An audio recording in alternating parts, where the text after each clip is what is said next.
Hi friends, డాగ్స్ని లేదా మీ పెట్స్ని యూట్యూబ్లో అమ్మాలంటే మా ఛానల్ వాట్సాప్ నెంబర్కి వీడియో పంపించండి. అలాగే మన ఛానల్ని ఇంకా సబ్స్క్రైబ్ చేయకపోతే వెంటనే సబ్స్క్రైబ్ చేసి పక్కనే ఉన్న బెల్ ఐకాన్ని యాక్టివేట్ చేయండి friends. Let's start the video. Hi friends, welcome to our channel.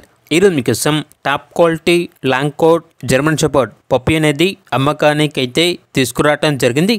Only 1 male puppy available ఉంది. స్టడ్ పప్పీ యొక్క ఏజ్ అనేది 48 డేస్. డీవార్మింగ్ కంప్లీట్ అయింది. ట్రాన్స్పోర్టేషన్ అనేది కూడా ప్రొవైడ్ చేస్తారు. అంతేకాకుండా పప్పీ యొక్క మదర్ అండ్ ఫాదర్కి కేసీఐ పేపర్స్ అనేవి కూడా ఉన్నాయి అని అయితే చెప్పడం అయితే జరిగింది. ఈ పప్పీకి కూడా కేసీఐ పేపర్స్ కావాలంటే ఎక్స్ట్రా 4000 ఛార్జ్ అవుతుంది అని అయితే చెప్పడం అయితే జరిగింది. Full long coat puppy. ఇక పప్పీ ఉన్న లొకేషన్ అనేది లింగంపల్లి, హైదరాబాద్. పప్పీ యొక్క ప్రైజ్ అనేది 12K అనగా 12,000. ప్రైజ్లో డిస్కౌంట్ అనేది కూడా ఇస్తారు. ఇక పప్పీ కావాలన్న వారు ఈ వీడియో కింద టైటిల్లో ఓనర్ నెంబర్ అనేది డిస్ప్లే చేయడం జరిగింది. ఓనర్కి కాల్ చేయండి. పప్పీ యొక్క పూర్తి వివరాలు అనేవి వెరిఫై చేసుకున్న తర్వాత మీకు నచ్చినది తీసుకోండి. అలాగే మన ఛానల్ని ఇంతవరకు సబ్స్క్రైబ్ చేయకపోతే సబ్స్క్రైబ్ చేయండి. Thank you. By by.